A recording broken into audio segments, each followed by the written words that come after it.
Hi everyone and welcome back to Tennis Time. So in this video I'm going to talk to you about the 2020 US Open, three things mainly. First, what has been different in this year's US Open compared to the previous editions? What has been special and why this edition has been so special?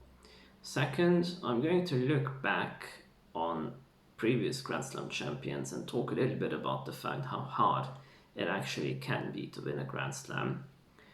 And third, I'm going to dig in a little bit deeper into the Zverev Thiem final of the US Open. We're going to go through set by set and then overall impressions. All right, so let's dig in. So just putting it on the screen, US Open, it's amazing because the US Open has never cancelled since its inauguration in 1881. So this year has been definitely incredibly challenging in organizing the US Open or any tournament.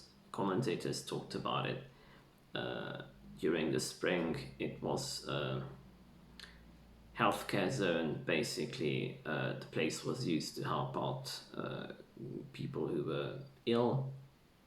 Nobody ever really thought that at the beginning of September we're gonna have a Grand Slam tournament. So congratulations to the USTA and the whole organization to manage and pull this through and pull it off, basically. What was really strange about the US Open and about the Grand Slam in general, there was no crowd. I got used to it after a week or so, but in the final or in the semi-final where you had fantastic shots and sometimes a great spectacle of a point, it was still so strange that only a few people were clapping, people who were there because they were working the event, and there were basically no outside spectators. So that was something definitely difficult to get used to. The US Open, especially the men's draw, because you have the best of five matches, has never been really famous for somebody coming back from two sets to off down. It has not happened since 1949 when Pancho Gonzalez has beaten Ted Schroeder. Back then there were no tiebreaks played, so that was a tough match. But in recent history we had finals, very recent, just last year, Nadal having a 2 set to love lead against Medvedev, and he lost that 2 sets but won the 5th set. 2012, also relatively recent history, where Murray has been leading 2 sets to love against Djokovic in the final, then losing the 2 sets advantage and winning in the 5th. So I think this edition of the US Open is also special because something like this happened. I think given the fact that nobody from the big three was going beyond the 4th round, Djokovic being defaulted, Nadal and Federer not making the trip, Federer being still in recovery after his second knee surgery, Nadal feeling uncertain about traveling to the US. So this was a difficult edition of the 2020 US Open, and that was different. But then again, I think this is really a reminder for us how hard or how important of a factor the mindset in tennis can be. And we have been spoiled over the last decade or so, maybe even more than a decade, 15 years, that either Nadal, Djokovic or Federer were mostly winning slams. Okay, there have been a few exceptions because Murray has won 3, Wawrinka has won 3, Del Potro and Cilic each winning 1. But if you think back in the last 15 years, so from 2005 to 2020, that means 60 slams played, and out of those 60 slams, 52 were won by the so-called big three. So you have only 8 occasions in 15 years where somebody else has won a slam. So that's absolutely staggeringly impressive from these 3 players, and that gives you a strong indication how dominant these players have been.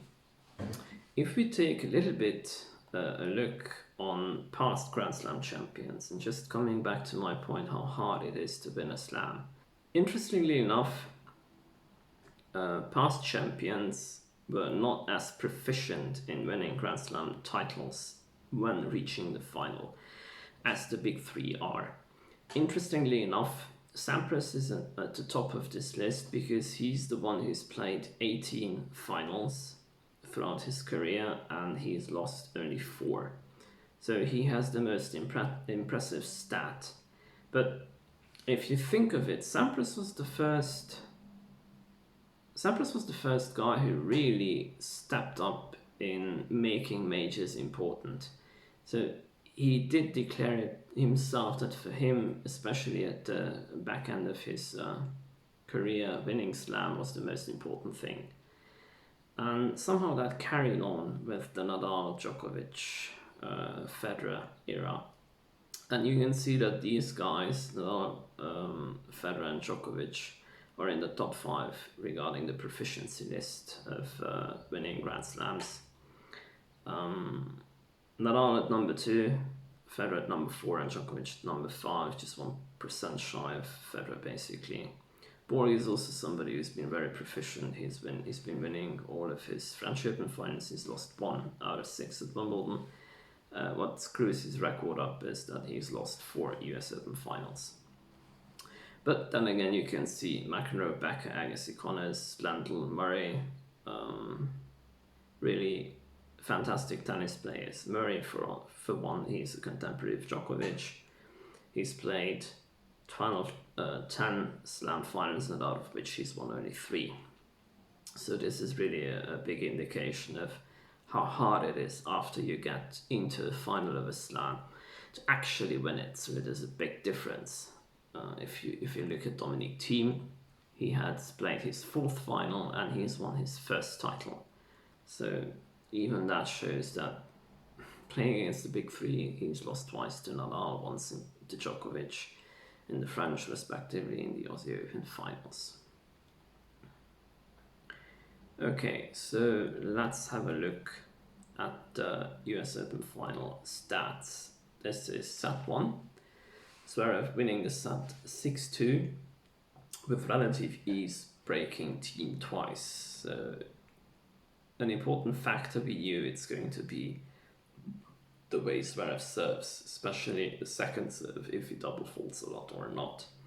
And impressively enough for him, he came out very solid, served only 1 double fault in the first set. Thiem was playing horrible tennis. His first serve percentage was incredibly low. He's been winning a high percentage of those first serves, but since he was winning only 29% of his second serves, it didn't really help him much. He's come just twice to the net, Zverev 8 times. That was showing the difference of mindset and aggressive play style between Zverev and Thiem. Zverev not hitting too many unforced errors, only the 6 compared to 16 winners, which is really impressive. Thiem not too many winners, only 4, hitting 8 unforced errors. So also the stats show how badly Thiem has started off this match, and it did not really continue that well for Thiem in the second set, considering that Zverev was 5-1 up and he's had something like 3 set points on Thiem's serve when he was serving from 1-5 down. Unfortunately for Zverev, he did not convert and he lost that service game, and when he had to serve out 5-2 himself, he sort of buckled and he lost his serve for the first time in the match. And this is that basically ruined his stats a little bit in the second set, because in the first 7 games leading 5-1 up, he was still very impressive and playing solid and good tennis. First serve was working well. He has hit more double faults, but that was in the second part of the set. He wasn't very efficient on his second serve anymore, but this is also something what we can contribute to the second part of the set, because he's lost 3 straight games after leading 5-1.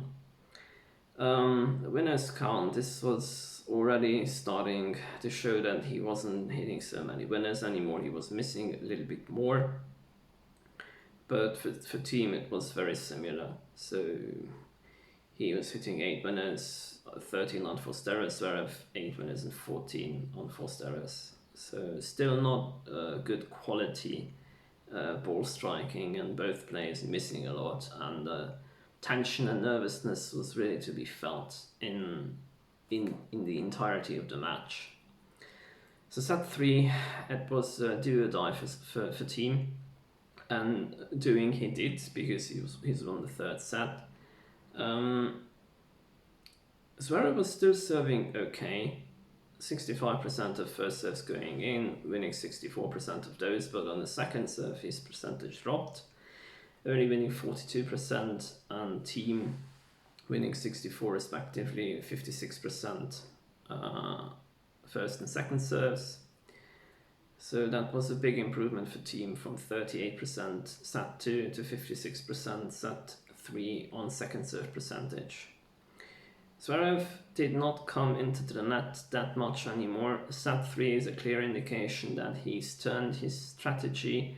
What was winning, he was more aggressive at the beginning. This was a little bit Murray-like tennis, in the sense that Murray also has been criticized a lot at the beginning of his career, that he's not aggressive enough, he's not going to the net enough, he's not punching the ball hard enough, he's being too passive and standing too far back behind the baseline for too long. Zverev was doing the same thing, starting with the third set. He was still leading in the third, he was 1 break up. So if he would have managed to continue to service consistently as he did, he probably would have won the match. But his serve percentage dropped. He was not that aggressive anymore. He preferred to rally from further back behind the baseline and do more counter punching, what is somehow more representative of his game. So it was a big contrast, because he was really playing well at the beginning. The team was awful, and he was more aggressive. And if he puts this into perspective, I think this is going to help him looking ahead and building his future game, by remembering that he can be very aggressive and he can be very successful with that game. Okay, unforced error count is still high for both players. The ratio, however, maybe a little bit better from quality perspective than compared to set 2. In set 4, service is again a factor. Thiem's second serve is not helping him. He's winning just 43% of his second serves, and Thiem very, very proficient on his first serve, and even more so on his second, winning 100% of his second serves. He's managed to cut down impressively on the error count. He has hit just the 2 of unforced errors in the fourth, compared to 8 winners. Zverev, pretty much the opposite, 12 unforced errors compared to 6 winners. And that's the history of the fourth. So the fifth set, that was really a big drama, given the fact that it was Thiem first up with a break, then Zverev pounced, and he stormed right back. He was 5-3 up in the fifth, and he was serving for the title. And he lost his serve, then Thiem held 5-all, then Zverev serving again, Zverev losing his serve, then Thiem served at 6-5 for the title, and he lost his serve. He started apparently cramping. He was saying afterwards in the press conference that he was so nervous that he couldn't really hold it together, and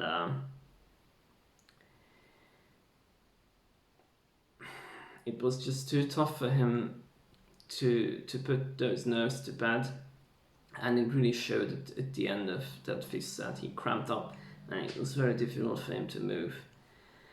And despite that fact, he somehow managed to pull that victory off. He was leading 6-4 in the tiebreak, having 2 match points. Zverev coming back, making it 6-all, but then altogether Zverev has served 2 doubles in that final set tiebreak. He somehow gave Dominic Thiem a helping hand. Since Thiem was cramping and Zverev was also a little bit cramping, it was really a battle of the wills in the end. And although quality-wise this was not a spectacular match, even though I think the quality generally improved after the third set, but mostly Thiem improved considerably and Zverev dropped considerably. So that's where you can see the shift of powers. That's why Zverev was winning the first 2 sets and then Thiem was winning the next 3. Okay, overall stats. 8 aces by Thiem and 8 doubles, 15 aces by Zverev, but also 15 doubles. It's a relatively high number of double faults. First serve percentage was fine for both. Win rate on the first serve was also good, but on second serve neither player was doing well, but I think that 6% edge of 48 compared to, or 7% edge, 48% compared to 41, that really made a big difference for Thiem. Thiem was not coming so much to the net overall in the match, but when he was more efficient than Zverev. Thiem has broken only seven times compared to Zverev's 8, but that still did not help Zverev too much. Zverev has hit more winners, 52, but 65 unforced errors, 43 winners for Thiem, 55 unforced errors for Thiem. You can clearly see this is again an evidence which shows that the quality of the match overall was not particularly high. Okay, so this is a breakdown of the men's final and general impressions of the US Open. Please let me know what you think. Did you enjoy the match, the final, or didn't? I would really love to see your read your thoughts. And in case you haven't subscribed to the channel, please subscribe, since I'm going to continue coming out with new content on the current ATP Tour. Thanks for watching and have a good time.